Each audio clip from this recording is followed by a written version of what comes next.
A fantastic Friday to each of you, and welcome to the Locked On Grizzlies podcast. Though the season is over, the celebration of how special it was for many Grizzlies is not. Tonight, the all-defensive team is named, and that means Jaren Jackson Jr.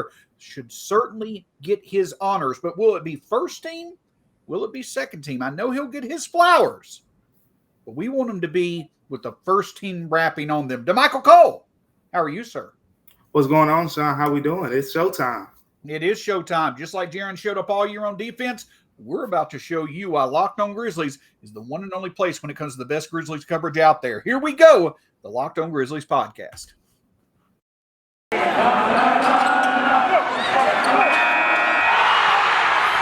are Locked On Grizzlies, your daily Memphis Grizzlies podcast. Part of the Locked On Podcast Network, your team every day.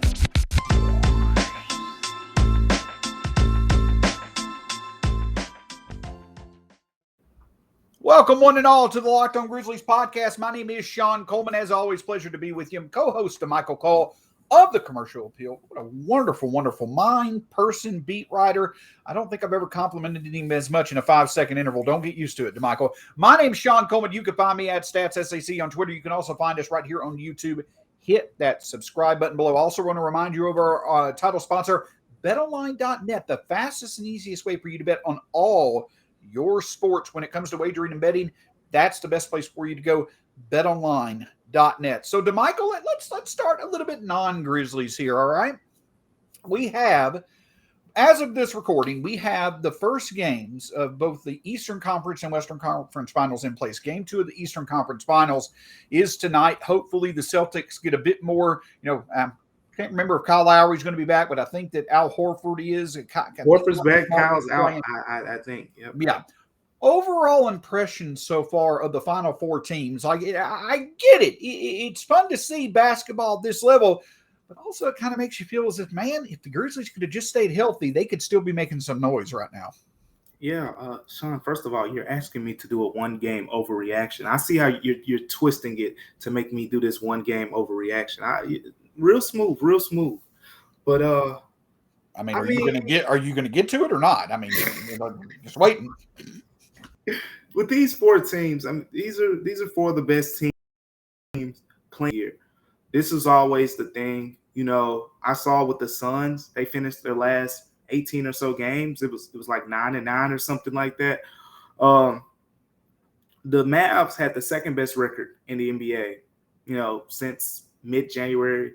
The Celtics also, turned it on in January around that time. The Heat have been pretty consistent all season. The Warriors, of course, were at the top of the NBA until health problems, and now they're back healthy. So they're kind of playing back at that level. I think that's all it is with these four teams. There's a couple teams that just got really hot, and there are a couple teams that just you expected, to be in this situation in terms of the Heat and the Warriors. And those two teams, the Heat and the Warriors, won pretty convincingly in those first games. I think overall this series will be very competitive because defense, the thing about defense is defense travels, and the Mavs and the Celtics both play defense. So you can game 1, game 2, no matter how it goes, as we've seen in a couple of these other series, 2-0 leads don't mean anything if you're just holding home court. Absolutely. And at the end of the day, the whole thing about winning basketball series is defending home court. The Grizzlies struggled with that a bit when it came to their series. They lost game 1 both times, though they were able to win game 5 both times. They eventually made adjustments to defend home court. But the other thing that I want to talk with you about today, DeMichael, is I agree with you. You bring up an excellent point. What stands out in the playoffs is which teams are performing the best towards the end of the season. And you brought up a great point. The Warriors are healthy, the Heat are healthy, and the Celtics and Mavs arguably have been 2 of the 3 best teams in basketball over the past 3 months. But I'll tell you this also, when it comes to awards races, when it comes to what players should be named to what teams, it's also about who finishes well, who does well, who stands out above the rest. And tonight, we're going to see the all-defensive team named. And we're hoping that a certain 7-foot-tall unicorn is on that NBA first team. DeMichael, when you look back at the Defensive Player of the Year voting, Jaren Jackson Jr. finished 5th. much closer to the top 4 than he was to those after him, which included Giannis. But when you look at Jaren Jackson Jr.'s performance, does it stand out? When you look at other front court players, does Jaren clearly stand out as a first-team all-defensive level player? So I know your answer to this. We know how this voting works for the most part. And I would say not this season. And there are going to be people saying, well, why? He had the blocks. He was consistent all year. He was available. The most healthy season of his career. I agree with all of that. The team defensive numbers, if you look at it, the Grizzlies, top of the NBA in steals, blocks, deflections, his hands are all over a lot of those numbers. With all of that being said, it's more, a reputation standpoint. You can almost pencil Rudy Gobert in. That's one of the spots right there. And then, of course, you're going to have Marcus Smart and Mikal Bridges, top 2 in Defensive Player of the Year voting. And that's not a given. I mean, again, Grizzlies fans know all too well. We saw Marc Gasol win Defensive Player of the Year and not even be voted first team all defense. So Grizzlies fans know, how this works. It can be tricky. But I think overall he has a real good shot because there are going to be 3 front court spots. An intriguing point is where will they list Mikal Bridges? Because if he's listed as guard versus forward, I didn't have a ballot. So I wouldn't be able to tell you how all defensive team the ballot looks in terms of if he's listed at guard versus forward, Mikal Bridges will get one of the guard spots, possibly beside Marcus Smart. If he's listed as a forward, I think that takes away one of the forward spots.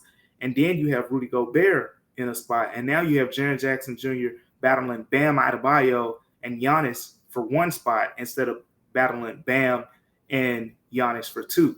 If he's battling those guys for 2 spots, I really like his chances because he had a healthier season than Bam, and he had a better defensive season than Giannis, just straight up. But Giannis, there's a reputation factor there. Bam, there's a reputation factor there, and he played on the number 1 team, even though he played 56 games or so.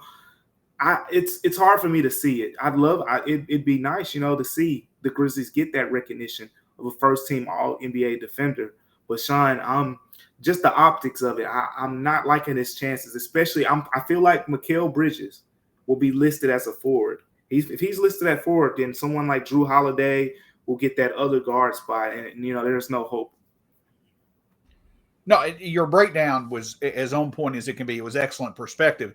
And I agree with you. At the end of the day, you're hoping that Mikal Bridges becomes a guard. And then you have 3 or 4 front court players, Giannis, Gobert, Jaren, and then obviously Bam. And here's the perspectives that matter, right? It's kind of like the Taylor Jenkins, Monty Williams, conversation. In terms of this year, I fully feel it's clear. Many will understand the argument. Many will support the argument. Taylor Jenkins did a better job coaching this year than Monty Williams. He exceeded expectations more than Monty Williams did. The same can be said about Jaren. And if we truly were basing it just on this year, there's a reason he was 5th in Defensive Player of the Year voting. There's a reason why he was able to be among the top 5 defenders in the league and why I think he should be first team all defense. If we base it just on this year. And let's also not forget, and I'm someone who typically tries to stay away from including team perspective into an individual conversation. But when you consider the fact that the Grizzlies were the 2nd youngest team in the league, they were without their best perceived defender for much of the year in Dillon Brooks, and yet they had the 4th best defense in the league, mainly due to the fact that they were first in blocks, first in steals, and Jaren Jackson Jr. led the league in stocks this year. That matters.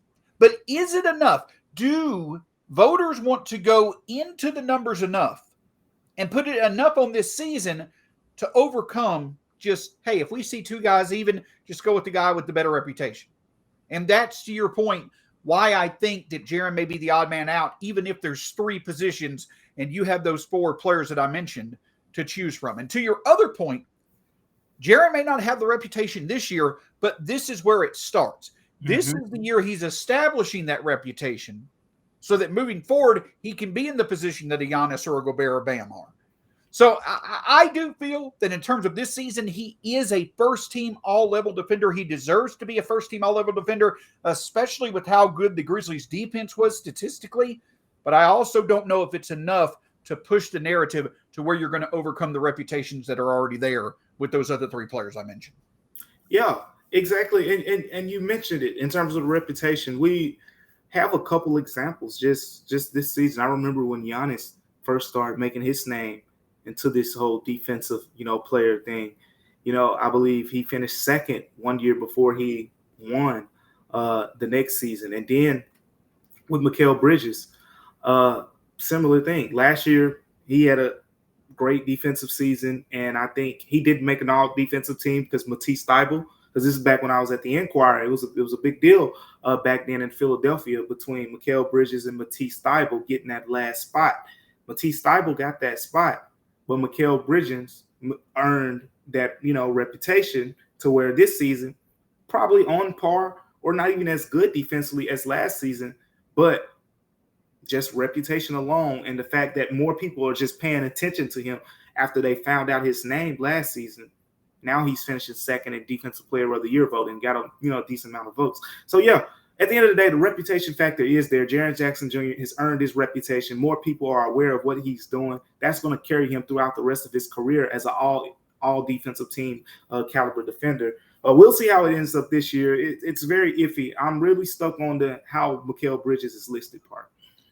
Absolutely. And the thing that stands out is that as consistent as Jaren Jackson Jr. was, it led to the team being consistent as well. But are the numbers a bit higher than the quality of the Grizzlies defense actually is? We'll discuss that in just a moment. But before we do, I want to talk with you a bit about our title sponsor, betonline.net. Listen, if you like to wager and bet on sports, if you want to wager and bet that Jaren Jackson Jr. is going to be named first team all defense, well, hey, betonline.net's the best place for you to do it. Because I'll tell you this, if you're someone that enjoys wagering and betting on sports, the one thing you don't want to have to do is worry about how you can place those bets. You want to worry about making the right bets.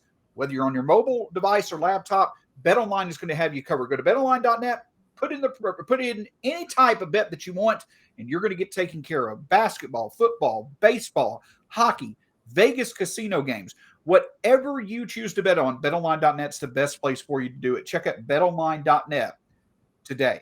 So, DeMichael, I'll tell you this. I know that we're in the Grizzlies offseason, but there still is so much to talk about around the NBA, and that includes the Locked On NBA podcast. You want the latest of what's going on around the playoffs, plus the draft, what have you? The Locked On NBA podcast is the place to go. Make sure you check it out as your second listen of the day after Locked On Grizzlies is your first listen of the day. So, DeMichael, looked up a few numbers here.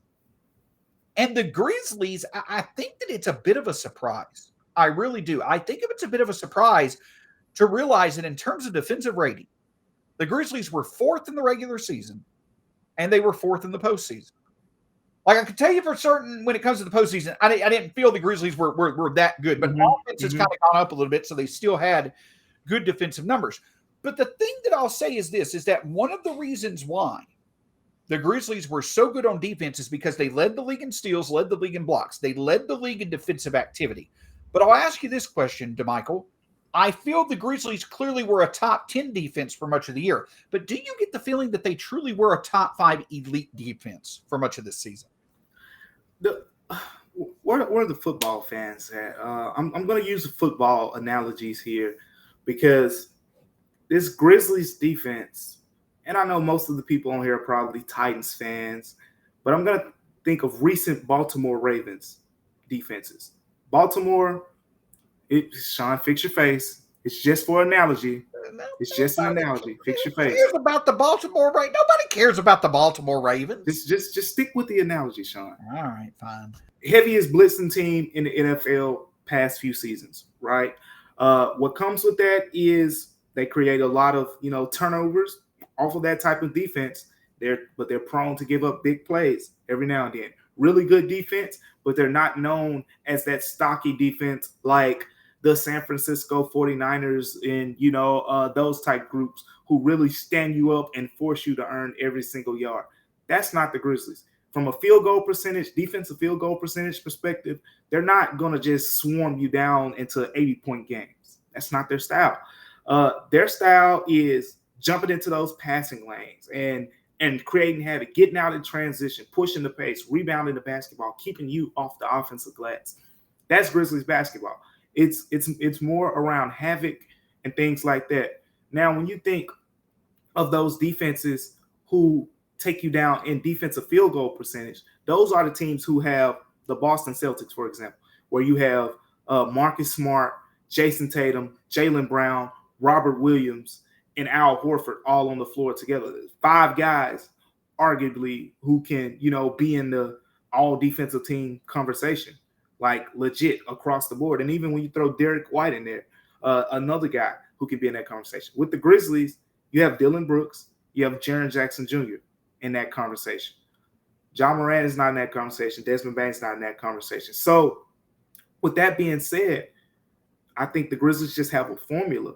And this is what I talked to Hubie Brown about earlier this year when I wrote the story on him when he came back to Memphis, because it was similar to the 2004 Grizzlies team, the first 50-win team in franchise history. Sean made a name for creating havoc, steals and blocks. And he talked about you don't have to have 5 great individual defenders.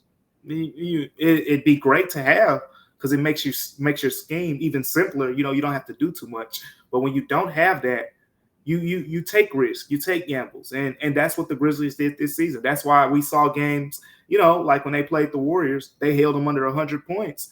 Then we saw games where the Warriors had one of their highest scoring playoff games in franchise history.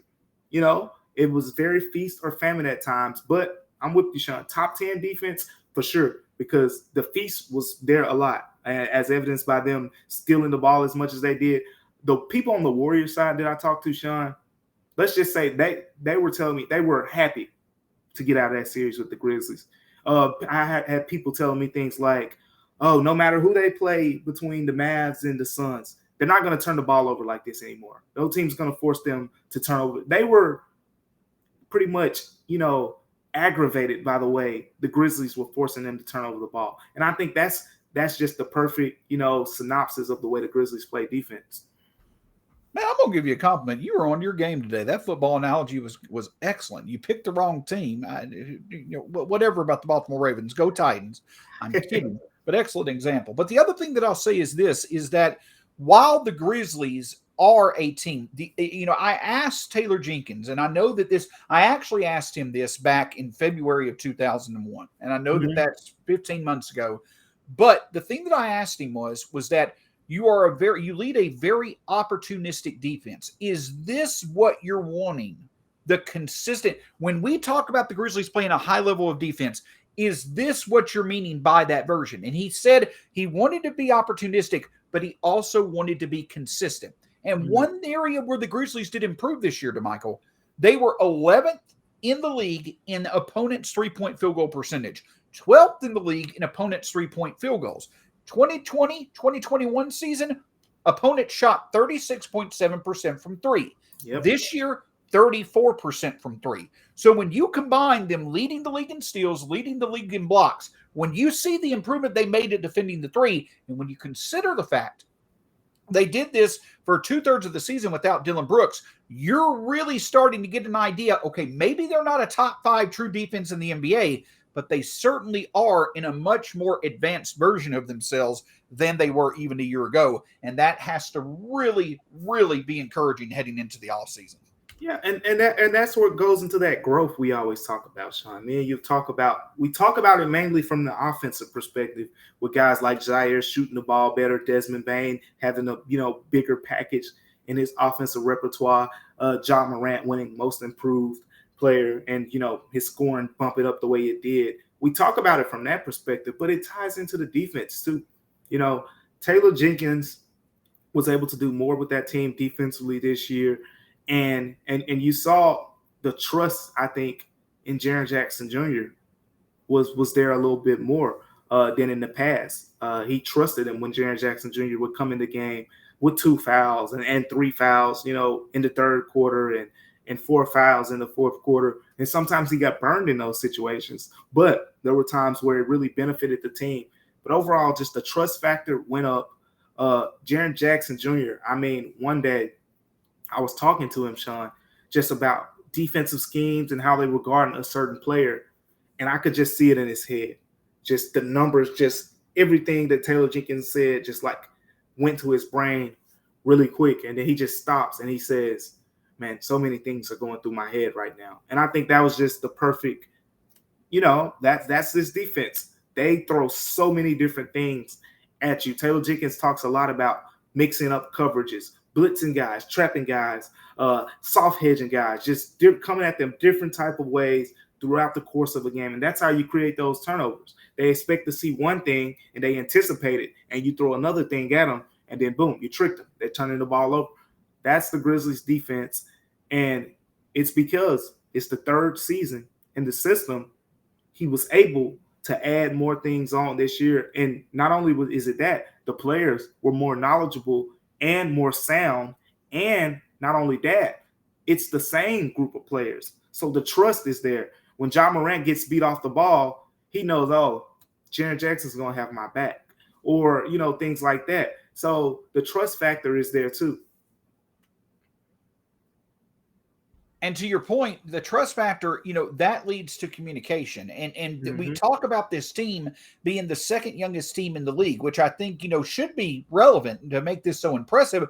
But you also have to consider this team has played together. This core has played together for 3 straight seasons. That's a pretty good length of time for NBA teams, especially when you're exceeding expectations. So they, even though they're very young, they know each other very well. And that's what plays to their strengths. Another thing that'll play to your strength, and I know that you know this, DeMichael, though I still cannot figure out why you enjoy this late at night, 3 a.m. in the morning when you're working on one of your stories for the commercial appeal. Man, it's Built Bar. Built Bar, we talk about puffs, we talk about bars. What was it again, DeMichael? You like the coconut blast. Sean, why are you playing with me? Because I'm a white chocolates, cookies, and cream man. That's it, Sean. 3 a.m., 4 a.m., 6 a.m., 12 in the afternoon, it doesn't matter. Give me my white chocolates, cookies, and cream. The whole point is, to DeMichael's point, no matter if you're having it in the morning, having it for lunch, having it in the afternoon for a snack, it's a healthy, beneficial snack that you can add to your daily diet. Go use the promo code LOCKED15 when you go to Built Bar.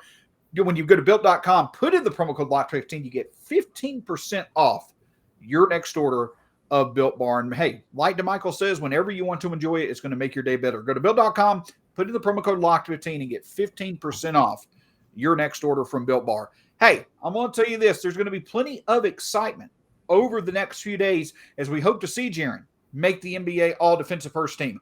Ja, early next week, hopefully will be named. Don't know if first team All-NBA is going to happen, but hopefully second team. We're going to have the Grizzlies' 2 biggest stars start to see the fruits of their labor pay off with some league-wide recognition. We'll have that and much more on next week's editions of the Locked On Grizzlies podcast. So, a little trivia here for you, DeMichael. You tripped me up last time. Let's go. All right. Here we go. Of the 4-man Grizzlies lineups in the regular season. Oh, boy. Here you go. Any lineup that played 200 or more minutes. Oh, boy. Name me 3 of the 4 players that were in the Grizzlies' best defensive lineup. 3 of the 4 players. 3 of the 4 players that were in the Grizzlies' best defensive 4-man lineup. I'm going to take some time here so our Locked On listeners can try to get their lists together as well as I put mine out there. But you said 3 of the 4 players. So here we go. Players. I'm going to throw Jaren Jackson Jr. in there. Yeah. All right. That's a layup. All right. 200 minutes. Okay. 200 minutes. So we're going to go Jaren Jackson Jr. Let's throw – I think you're trying to trick me. Let's throw John Conchar in there. No, it's not John Conchar. Okay, fine. Okay. All right. Tyus Jones. A very good guess, but no. All right. So I got to get these right. Fine. Okay. How many more players? You said 3 of the 4? Yep. So you got 1. Okay. I only got Jaren Jackson Jr. All right. The best defensive lineups. Think starting lineup. Oh, really? John Morant's in there? Nope. Okay, that's right. All right. Desmond Bane. Yep. Dylan Brooks. Yep.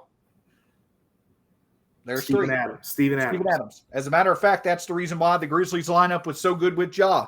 The Grizzlies lineup that had the best defensive rating, 200 minutes or more played, were the 5 starters when the Grizzlies were at their best. Ja, not included in it, but Dez, Dillon, Jaren, and Steven Adams. And I bring up this point. I bring it to this point.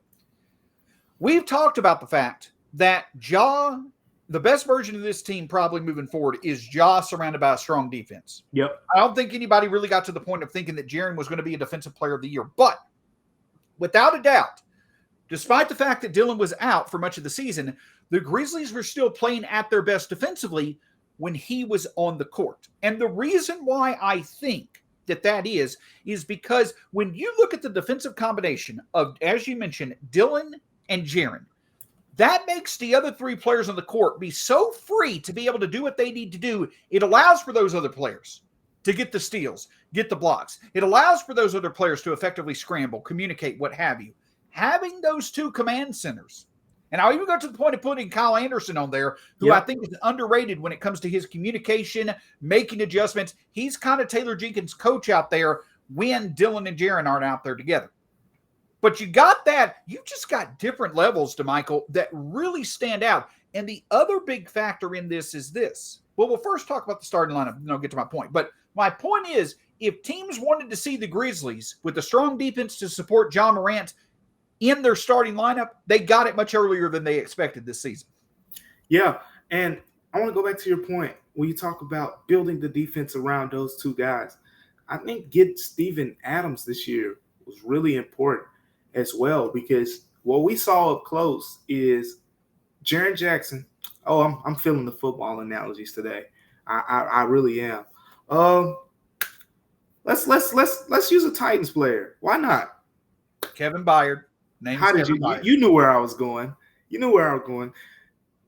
Jaren Jackson was Kevin Byard, for this team. Think about, all the linebackers. And this has been over, the Titans for a 3-4 year period with Kevin Byard back there at safety. Even, with the other safeties, Kenny Vaccaro, the other safeties that they had, were box safeties for the most part. These guys come up, take care of the dirty work, and let him roam free, make all of the plays. I think that's Steven Adams. On the back, I think what we saw with the Grizzlies is Steven Adams was able to cover up the back line, which allowed Jaren Jackson. If you just go to YouTube and just look at a Jaren Jackson block highlight tape, they're not all going to be blocks of him, knocking blocks off of the backboard. You're going to see him contesting shots on the perimeter. You're going to see him jumping out to the 3-point line, contesting a shot. You're going to see him coming over from the help side, blocking shots. You're going to see him all over the floor like a safety. If you go look at Kevin Byard's tape, you're not going to see him, making tackles, all his tackles on the left hash or on the right hash. You're going to see him all over the place. That's Jaren Jackson Jr. in his defense. Steven Adams is a big reason for that, because if you don't have Steven Adams back there, you kind of want to keep Jaren Jackson, a la a Rudy Gobert, for example. You look at Rudy Gobert's blocks, they're all in this 15 to 20 feet radius. He's not blocking a lot of shots at the 3-point line, a la Jaren Jackson Jr. Bam Adebayo gets a lot of his blocks in that similar way. But again, Steven Adams is a big reason why Jaren Jackson has that freedom. And you touched on Dillon Brooks. We saw it, I think, in that Timberwolves series more than any. D'Angelo Russell, we talked about it, Sean. He was one of the big players we talked about going into that series, averaged over 30 points in a regular season versus the Grizzlies. D'Angelo Russell was a no-show in that playoff series. Completely went MIA. That series was Karl Anthony Towns and Anthony Edwards. That was because Taylor Jenkins put him on D'Angelo Russell, put Dillon Brooks on D'Angelo Russell, completely wiped them out the game. And to your point, Dillon Brooks, we'll have plenty of conversations about him. And, I think that you'll be surprised with some of our perspectives when it comes to Dillon Brooks. But let's be honest, there's a reason why Dillon Brooks is a valuable basketball player, and he showed it when he was in the game. The Grizzlies defense was at their best when he was in the game. But with him out for much of the season, the reason why overall the Grizzlies didn't fall off is because of how good their depth was defensively. I've mentioned it many times on here. I wrote about it over at Grizzly Bear Blues. I've talked with Taylor Jenkins and the players about it. When you match up the defensive versatility, switchability of the Grizzlies bench players, I would put their overall ability when it comes to our reserves against any other NBA teams in the league. You want to talk about a guy who was in three, we talk about the top 4-man lineup that had the best defensive rating for the Grizzlies. There's another guy who was in the second, third, and fourth versions of that. His name is Tyus Jones. You may not have assumed it, but Tyus Jones actually played very good defense at times this year.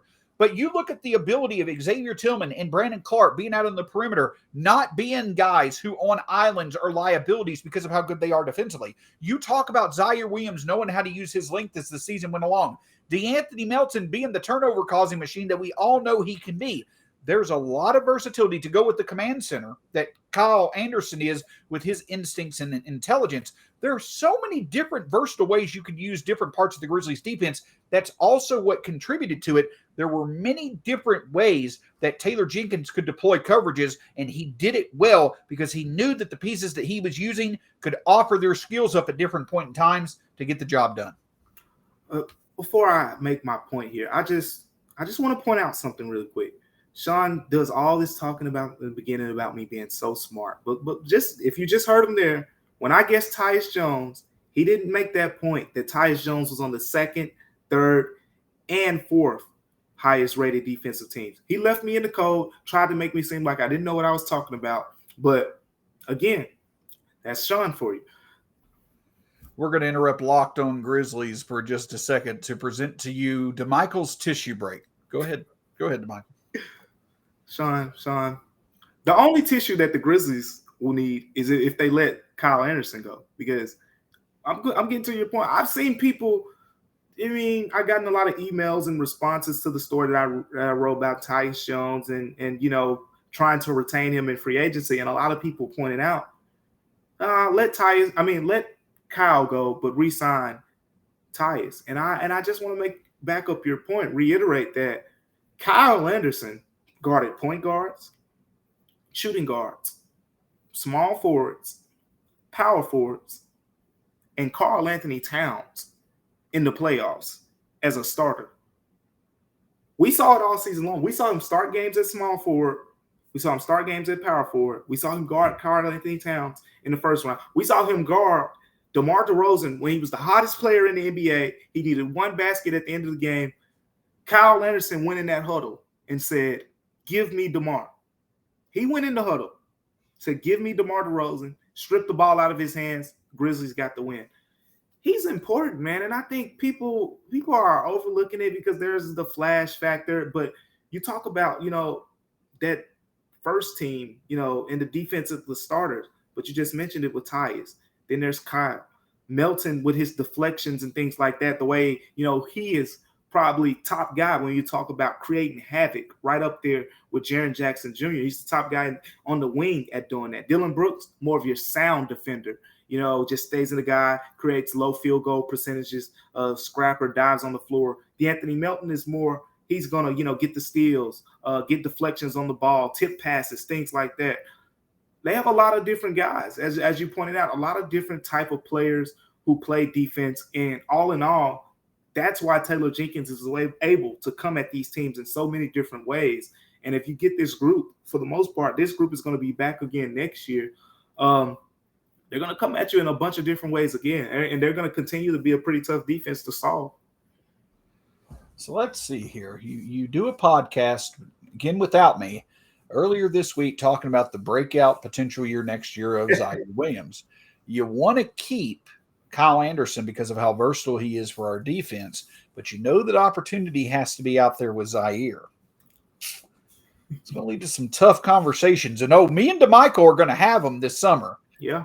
Some tough conversations, and I think that some of the listeners know what I'm potentially hinting at, but we'll save that for another time. The point is that the thing about it is that stands out is that we talk about how exciting the offense is for the Grizzlies, and for good reason. Their best player is an outstanding offensive contributor who I will point out, and I will be passionate pointing this out, played better than expected defense for much of the playoffs. But, you have your opinion, whatever there. The point that I'm getting at is this Grizzlies team took strides defensively. And as good as Jaren was, as good as Dylan was when he was playing, it took the whole team stepping up. and doing well, developing all year long when it came to playing defense. And the numbers certainly showed it. Hopefully, they'll continue to be a staple of this Grizzlies team, and that may eventually be why they win a championship here with the Grizzlies. DeMichael, you got anything else for us before we head out for the week? That's it. Just make sure when you see an all-defensive team, wherever Jaren Jackson is this season, is only a precursor for what's about to happen going forward. Not just Jaren Jackson. If Dylan Brooks is on this team going forward, I think we'll see his name in those conversations, and we'll just see the Grizzlies get more attention just by one player. That's kind of how it works. One player gets the ball rolling, more eyes are going to be on the Grizzlies defensively, and you'll see even more players potentially, Dylan Brooks get his name involved in that conversation too. It's going to be exciting to see. And can't thank you enough for joining us here on the Locked On Grizzlies podcast. Enjoy a fun weekend of basketball. Hopefully it's going to be added to by Jaren Jackson Jr. making first team all defense. For DeMichael Cole, my name's Sean Coleman. We'll talk to you again soon here on the Locked On Grizzlies podcast. Have a great weekend.